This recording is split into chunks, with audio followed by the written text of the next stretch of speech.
সবাইকে নমস্কার জানিয়ে বলছি, প্লিজ দয়া করে কেউ কাউন্টিং এজেন্টরা এবং প্রার্থী ক্যান্ডিডেটরা তারা ভোটিং এলাকা ছেড়ে আসবেন না।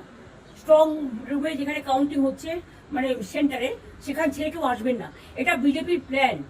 প্রথম 2-3 রাউন্ডে আমি কালকে থেকেই বলছি যে ওদেরগুলো আগে দেখাবে, আমাদেরগুলো পরে দেখাবে।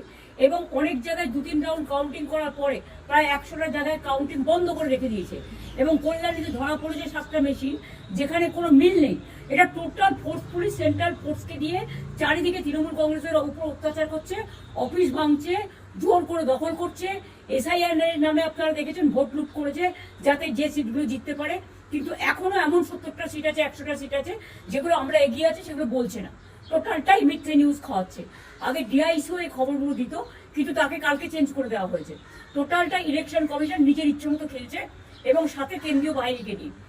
এবং আমাদের পুলিশরা টোটাল মাথা নত করে কেন্দ্রীয় বাহিনীর আন্ডারে কাজ করছে। সুতরাং আমি সব আমাদের কাউন্টিং এজেন্টদের, আমাদের সমস্ত পার্টির কর্মীদের বলবো, অত মন খারাপ করার কারণ নেই। আমি বলেছিলাম সূর্যাস্ত পরে আপনারা জিতবেন।